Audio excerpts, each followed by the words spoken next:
Welcome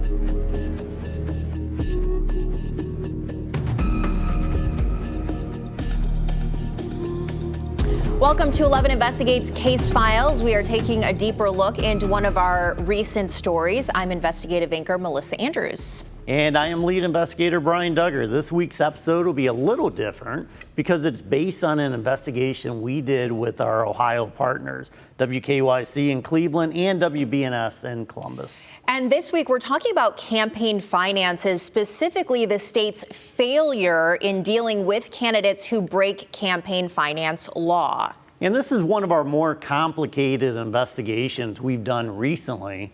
It actually involved more than 1,500 campaign files from the state. And what we discovered is that the state has been fining candidates since the 1970s. And there's nearly $96 million in fines owed by candidates. And the state has collected almost none of it. So in order to tackle this, we split this up with our investigative teams in Cleveland and Columbus. To get started today, we're going to show you a story by Peter Fleischer of WKYC. I can only guarantee that I will serve the entire district. Roz McAllister's political ambitions feel like ancient history. I'm Roz McAllister, and I wrote this message. She ran for the Ohio House back in 2006, 2008, and 2010, followed by a Cleveland City Council campaign in 2013. Nearly 20 years after she first ran, there's one aspect she can't leave behind. It's laughable. What are they going to do? They can't even sell my body for science to get the money. According to data from the Ohio Elections Commission, McAllister owes over $257,000 in political debt, and she's far from the only one. 3 News uncovered more than $96 million owed by over 1,100 former candidates statewide. Some accounts date back to 1987, older than the Elections Commission itself. I was running a campaign on the BP plan. That's called the back pocket. My money, okay? Data shows most of the debt and debtors come from Cuyahoga County. Over $28 million across 334 accounts. It's a bigger pool. It's like shooting fish in a barrel to a certain degree.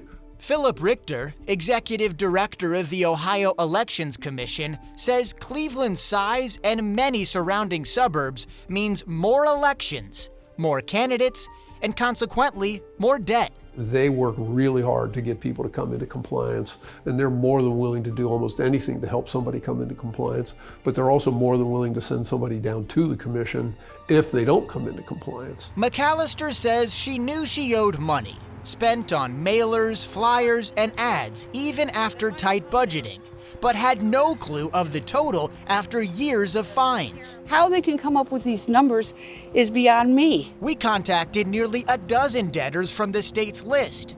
Aspiring council members, former mayors, even simple activists.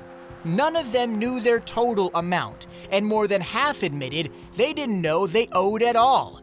One debtor who works for Cuyahoga County showed us paperwork from the state that seemingly dismissed their debt more than 20 years ago. But they're still listed as owing nearly $500,000.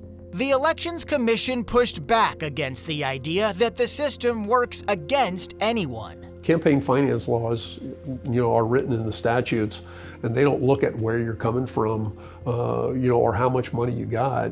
The Constitution was written so that grassroots was the way it was supposed to be.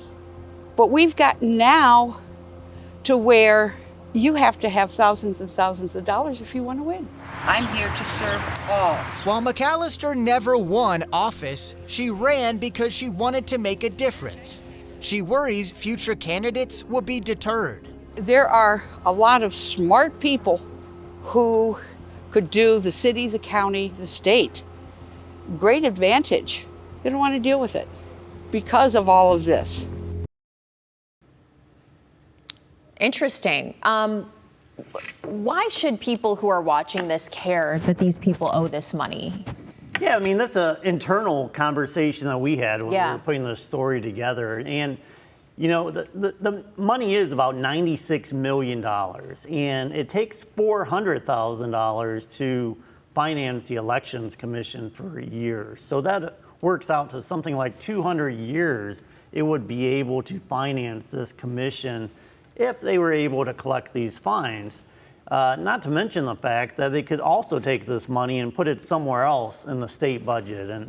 And look, I mean, it's $1 billion budget or whatever it is. So this is really a small number to that. But yeah, it would be a huge as far as if they could collect all the money. Sure. So really, this is a story, you guys, about government waste. Really, is because that man that that they interviewed there in Cleveland, who runs the campaign finance department, is collecting a salary. Other people there are collecting a salary. They're funding this whole campaign finance department, but that department's not bringing in these fines that are owed. And then we ask ourselves, one of the other big questions we wanted to know was, well, if that money was collected, what would it be used for? What could it be used for? Yeah, and again, they could shift it around to other, kind of other holes in the state budget. But when I started looking into this, our executive producer, Silas, he really kind of stumbled upon this, and he's the one that actually went through all the data. But the thing that really jumped out at me is that, yeah, they were fining these people back to the 1970s, and all the money that's in there now, the $96 million, goes back to the early 1980s. They aren't collecting it. Yeah, Frank LaRose called this a toothless organization, and he said that these campaign finance laws need to be followed. Elections have consequences. People deserve to know their elections are fair. So when we're talking about these violations, what kind of violations? What are people not doing that they're supposed to be doing when they're running for office? Yeah, I mean, the Secretary of State puts out a little handbook. If you're running for office, you need to file this, you need to file this. I mean, if you have a chicken fundraiser and only one person shows up and they give you $10, well, you need to file it. Mm-hmm. And, some of these candidates, they run for office and then they forget about it. They don't close out their account. And as long as your account is still open, your campaign account. Meaning, like, if you drop out of a race or something, you have to close out everything and say, I'm done collecting money? Yeah, I mean, so if you run for a raise, everything that you collect, whether it's for that chicken dinner, whether, I give you $10, whatever, this all needs to be filed in this campaign file. And once you're done, you're like, I'm not running anymore. You have to close out that account. And if you don't, you're then required to file every single filing period. Mm-hmm. And, which is ridiculous. So when we were looking at this, Cleveland by far has the most people affected by this, like by far. And then it's Columbus, and then it is actually Lucas County. And we had two, so Roberto Torres, who's running against Wade Kapsakavich.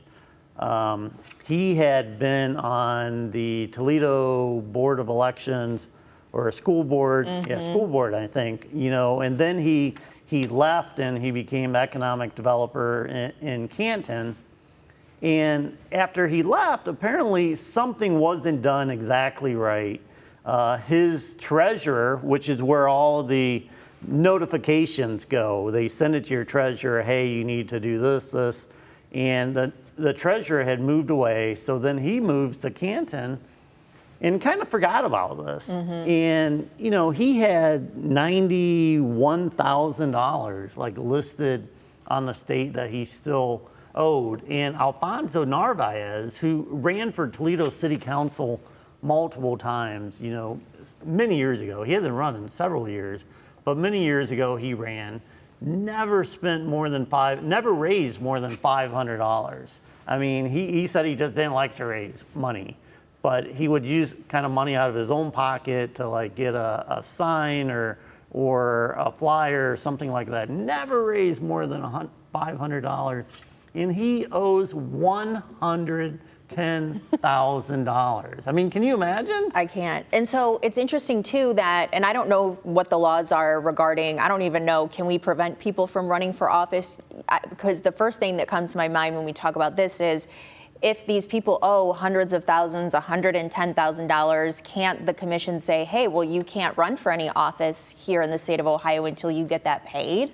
Yeah, I mean, that actually makes sense. But when we were looking at this data, there's about 243, I think we found, repeat offenders. This means Yes, people 243. that were accumulating fines and they just kept running for office and they weren't, doing things by the book. So, of course, this raises the question, if I'm candidate A and I'm doing everything by the book, I'm meeting the filing deadlines, I owe no money, I'm doing it properly, and then I'm running against somebody that could be hiding something. Yeah, for and what's all the we incentive know. for people to do it right when there's no consequence for people who are doing it wrong? But these guys are arguing that Democrats and Republicans, because they are the two major political parties, well-funded, well-organized, that they have an advantage in dealing with these types of issues. Yeah, I mean, that's the argument. When you got the party, in Lucas County, Democratic Party's the major party, though Republicans and Democrats both hold office in Lucas County, but you're going to have this big party structure that's going to be able to say, hey, Mel, don't forget, you've got to you got to meet this filing deadline. Hey, send over the paperwork and we'll review it for you to make sure everything's in tip-top shape. But some of these people that are running just kind of as independent, libertarians, I mean, there's not that big party structure in town. And so that was some of the question we tried to explore when we were putting this series together. Is it fair for these, other parties that just aren't well supported within the county? Yeah, and for your story that you contributed, you talked to Lavera Scott, who's the Lucas County Board of Elections director. Did she feel that all of these mandates were communicated to candidates properly here in the state, that they do have all the information that they need in order to adhere to these rules? Yeah, she was very adamant that, look, we're here. You can call me up. You can call up our office at any time, and we'll walk you through what you need to do. She said we do it all the time. We will walk someone through because it can be complicated. I mean, she came up with hey, if I had a chicken fundraiser and only one person, do I need to put that on there? She's like, yes, you do, but we'll walk you through it. The Secretary of State has a handbook, so that's really no excuse. So again, what happens a lot of times, so they send out all their communications to the treasurer of that campaign. So she said, look, if your treasurer doesn't have the right address, they move, you have a different treasurer, that's going to create problems. So you need to give us proper information. And advice that she actually had for candidates is look, if you want to make sure you're in the loop, make yourself the deputy treasurer. Put your email down, your phone number, and you will get every communication from us. And we won't be hearing these excuses, hey, you never tried to contact. One of the things that these candidates, the ones that you spoke to, pointed out as well in the story that you have that's going to be running is that, this could deter people from taking on that responsibility. That's interesting because if you're going to run for a seat, theoretically you should be able to handle these little campaign, household items if you're going to, run a whole city or be on council. So I don't know how I feel about that. But do you think that once this story gets out throughout the whole state of Ohio between Toledo, Columbus, and Cleveland, that it could deter small candidates from taking on something like this? I think some of these smaller candidates, they get into an election and they don't realize all that's going into it. Maybe Steve down the street's like, I can do a better job than the mayor and these council people. I've got good ideas, but it's not as simple as having good ideas. You need to be able to do things by the book so you can be held accountable if you're breaking these campaign campaign finance laws because the state has campaign finance Well, laws. what kind of laws are they looking to find that are broken? If they're funding this whole commission at $400,000 a year, they must believe that there's laws out there that are ripe to be broken. So what are they really looking for? All these people seem to be getting caught up in the minutia and the web of little things, filing deadlines. But there's probably some legitimate laws and rules that they're looking for. Yeah, and they catch through this commission. Yeah, I mean, there are limits to campaign donations to some extent. Limits of whether somebody gives you cash, whether they give you a check, whether they're giving it. There's all kinds of different things. And what we're trying to do is having people not abuse the system. You don't want somebody kind of slipping, exactly, pay to play, slipping you money underneath the table.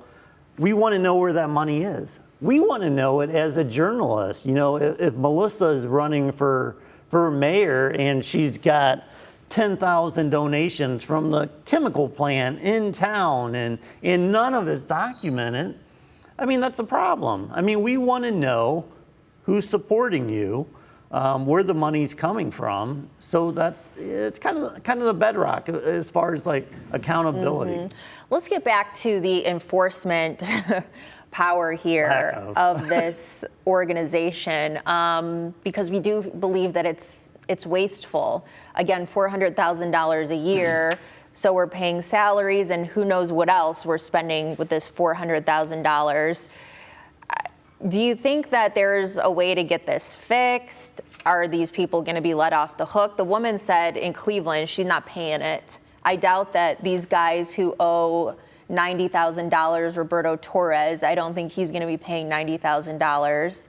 And Narvez, $92,000. Yeah, the interesting thing is, excuse me, a lot of these people can work with the Elections Commission. Like Roberto, he had paid this off like many years ago. He actually showed us a cashier's check where he had paid it off. And for some reason, it was still on the book. And, you know, Alfonso, when he went, you know, he's not going to probably have to pay the $110,000, but they want someone to work with them and maybe will pay the original fine, which might have been $50 a day, $100. So you might only have to pay like $1,000 or something like that. So what the state is doing, which again really kind of blew my mind, because the General Assembly in the most recent budget, they got rid of the Ohio Elections Commission. So at the end of this year, there's not going to be an Ohio Elections Commission.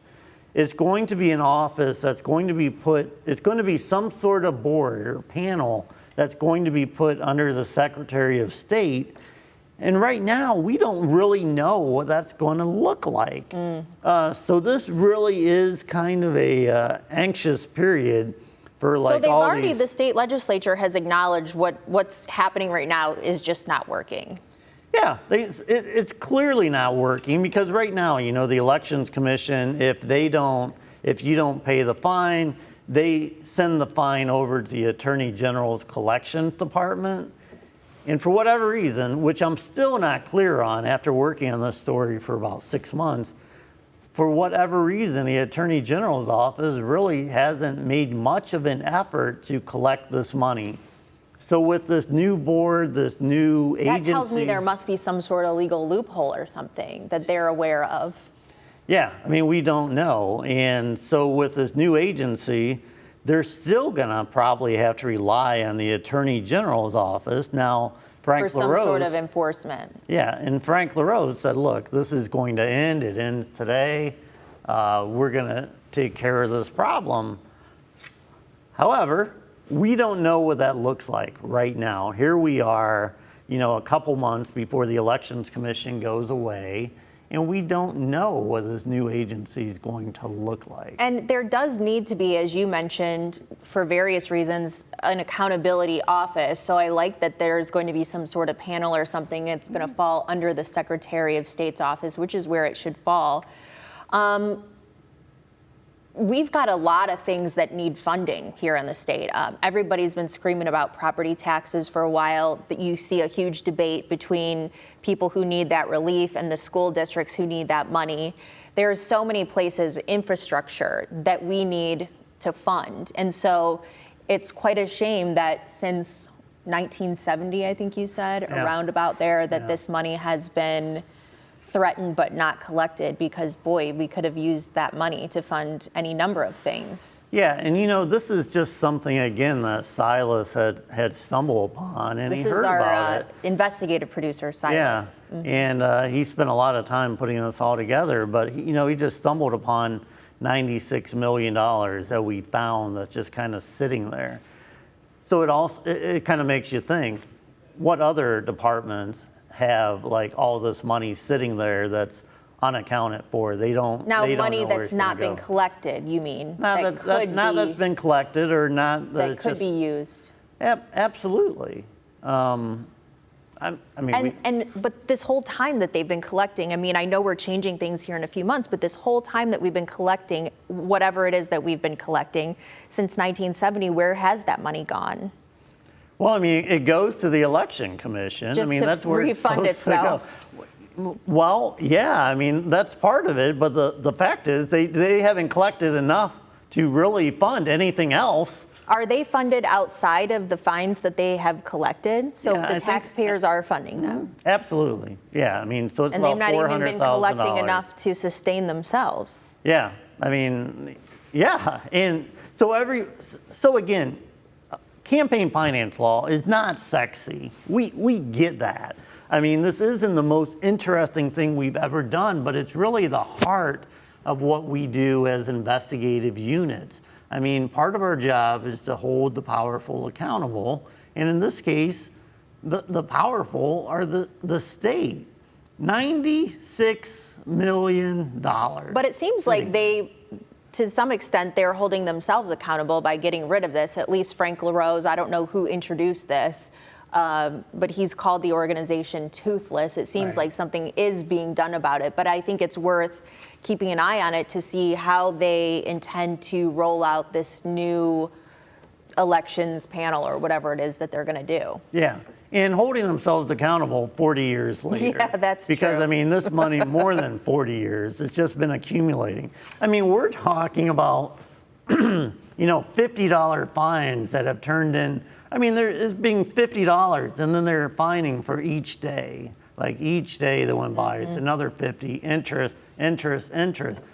Think Alfonso never raised more than $500 and now owes $110,000. The woman in Cleveland that we just heard, I mean, $250,000. So, well, let me ask you this. Roberto Torres is running for the mayor of Toledo. I mean, is this something that an average voter should be holding against him? Does it imply something if he's not paid these fines? I mean, that's an interesting question. And, I think, we can't tell voters what they use to judge a candidate one way or another. But we know that there are campaign finance laws, and he violated them at some point. Now, But it could have been as small as not reporting $10 from the chicken dinner. Yeah, absolutely. He did not raise large amounts of money. And much like Alfonso, a lot of it is coming out of his own pocket.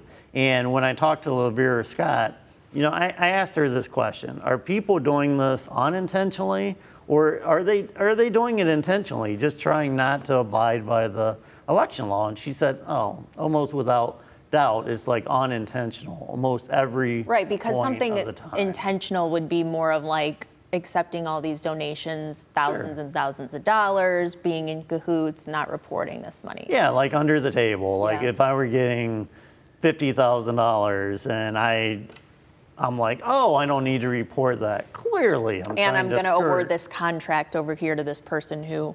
Yeah, I mean, so that would be something clear, and we're just not seeing that. More than anything, Lavera said that, it's most of the time it's as simple as just not closing their account down. So when you're talking about Roberto, I mean, this was something. Look, he was serving on the school board. He was trying to do something right. He wasn't trying to profit off of it. And then he left town. His treasurer moved. I mean, people can decide however they decide, but it certainly wasn't anything sinister on his part. To your knowledge, is this something that other candidates who are in these battles for seats, who don't have these violations, are they using that against their opponents who do have these violations? I think it's going to be interesting because I think a lot of people, look, I mean, I had never heard of this, and I don't think too many other people had heard about this issue, people not paying fines. So I'm guessing a lot of people that are running for office probably don't even know that this is an issue, but I would not be surprised if they're suddenly looking into their opponent a little bit more and saying, hey, let me get his record, see if he's paying everything off. I would not be surprised after this airs if people do try to hold it against their opponent. And it would be an interesting headline to say, oh, so-and-so owes $250,000, but then when you look deeper into it, it's something very minor in some cases that has just snowballed over all these years. Yeah.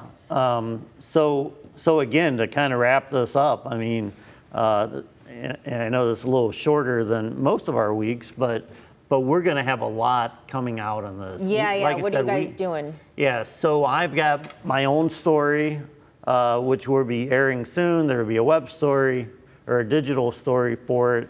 And like I said, we also worked with KYC. You saw their story. Rochelle Aline down at WBNS, another great investigator.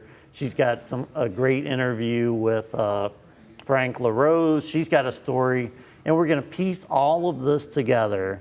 So you're going to have about a 25-minute story that you're going to be able to get on WTWL 11 Plus. So you guys are all combining it. Everybody can see, not just what's happening in Toledo, but the Cleveland story, and then we'll all want to know what Frank LaRose has to say about it. Absolutely, and this is something we're going to try to do going forward. We call it Ohio Investigates. It's like, look, we've got 3 really good investigative teams in Ohio that are part of our parent company, Tegna, and why not pool our resources every once in a while? We can reach Toledo, Cleveland, Columbus, and hopefully have a big impact on stories like this. Yeah, a lot of situations that are happening in Cleveland are happening in Columbus and Toledo and vice versa.